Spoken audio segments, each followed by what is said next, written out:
Hello friends, good morning.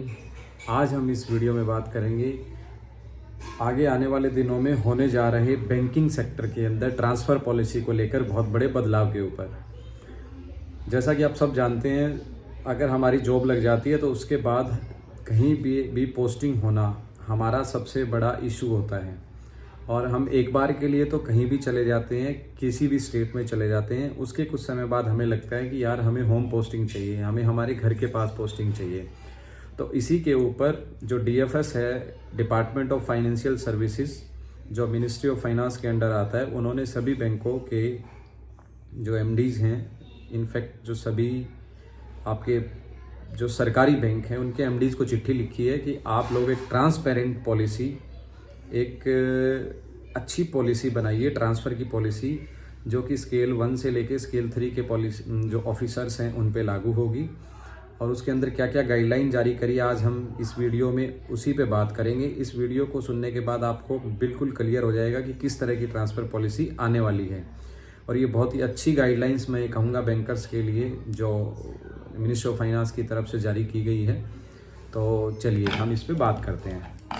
देखिए, सबसे पहले उन्होंने लिखा है कि आपको एक ट्रांसपेरेंट पॉलिसी बनानी है जिसका टाइमली जो है एक लागू होनी चाहिए। ट्रांसपेरेंट का मतलब है कि एक ऐसा ना हो कि हम किसी ऑफिसर को फेवर कर रहे हैं और किसी दूसरे ऑफिसर को फेवर हम नहीं कर रहे।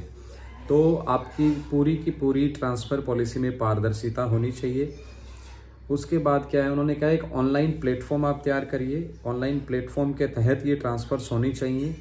एंड उसके बाद जो उन्होंने कही है वो ये है कि जो आपकी ट्रांसफ़र पॉलिसी है उसमें आप क्लियरली अपने जो जोनल ऑफिसेज हैं जो बैंकों के अंदर होते हैं, जो सर्कल ऑफिसेज हैं या जो सर्कल ऑफिस के इक्विवेलेंट कुछ बैंकों में आरओ बोलते हैं, रीजनल ऑफिसेज हैं, और कुछ बैंकों में एफजीएमओ होते हैं, फंक्शनल जनरल मैनेजर ऑफिस। तो उन ऑफिसों की जो बाउंड्री है वो क्लियरली आप लोग डिफाइन करिए कि हमारा जो सर्कल ऑफिस है, हमारा जो जोनल ऑफिस है, उसकी बाउंड्रीज़ क्या है और उसके अंदर मिनिमम टेन्योर आपको इंश्योर करना होगा। ये बहुत बड़ी बात है। अगर मिनिमम, ऐसा नहीं है आप किसी को अभी आपको आए हुए 2 साल हुए हैं और 2 साल के बाद आपका मन करता है किसी भी हायर अथॉरिटी को किसी का फेस पसंद नहीं है तो आपने उठाया उसको अहमदाबाद भेज दिया दिल्ली से, या आपने किसी को चंडीगढ़ से उठाया, अभी 2.5 साल हुए थे, आपने उठा के उसको अहमदाबाद भेज दिया, वो नहीं चलेगा। मिनिमम क्राइटेरिया होना चाहिए। और मिनिमम क्राइटेरिया के बाद आपको मैक्सिमम क्राइटेरिया भी उसके अंदर रखना है कि आप 6 ईयर, 9 ईयर, 10 ईयर्स कब तक एक जोन के अंदर आप रह सकते हो, कब तक आप एक सर्कल ऑफिस के अंदर रह सकते हो, ये आपको इंश्योर करना होगा। तो ये चीज़ जब रहेगी तो ये एक अच्छा हो गया कि आपका मिनिमम टेन्योर आपका ये कहूँगा कि मैं मतलब सिक्योर्ड रहेगा। और मैक्सिमम टेन्योर तो बहुत सारे बैंकों में है ही, एक या 2 बैंक को छोड़ दें, लाइक पीएनबी, तो उसमें कोई मैक्सिमम टेन्योर अभी तक नहीं है। जोनल ऑफिस और सर्कल ऑफिस का लोग 20-20 साल से भी बैठे हैं। तो ये चीज़ है। दूसरी उन्होंने कहा है कि आपको डिफ़िकल्ट एरिया ऑफ पोस्टिंग को आइडेंटिफाई करना है। डिफ़िकल्ट एरिया ऑफ पोस्टिंग का मतलब जैसे नॉर्थ के लोग हैं और वो नॉर्थ ईस्ट में जाते हैं, या कुछ हमारे जो हैं हिली एरियाज़ हैं, उनको आइडेंटिफाई करना है। उनको आइडेंटिफाई करने के बाद जब वो लोग वापस अपने घर आना चाहते हैं तो those people should be given preference. उन लोगों को प्रेफरेंस मिलनी चाहिए, पहले उनको मिलेगी। 4 सीटें हैं, 2 लोग मान लो अपना वहाँ से अप्लाई कर रहे हैं हिली एरिया से, तो पहले प्राथमिकता उन लोगों को मिलेगी, उसके बाद हिली के बाद जो नॉन हिली एरियाज़ हैं उनको मिलेगी। तो ये बहुत अच्छी बात है। जो लोग डिफ़िकल्ट पोस्टिंग एक टेन्योर के लिए काटेंगे उनको प्रेफरेंस मिलेगी, ये होना भी चाहिए। उसके बाद उन्होंने बोला है कि जो हमारी फीमेल्स ऑफिसर है उनको एज फार एज पॉसिबल उनको घर के पास एडजस्ट करना है। उनके लिए एक उनके फेवर की पॉलिसी होनी चाहिए, और वो अपने होम टाउन अगर जाना चाहें तो उनको होम टाउन भेजना है, वो अपने हस्बैंड के पास जाना चाहें तो उनको हस्बैंड के पास भेजना है, वो अपने फादर मदर के पास जाना चाहें तो आप उनको वहाँ पोस्टिंग देनी है। This is good thing. उसके अलावा उन्होंने कहा है कि आपको एक सीनियोरिटी लिस्ट बना के रखनी होगी। सीनियोरिटी के तहत आपको ट्रांसफ़र पे भी वो बात लागू करनी होगी।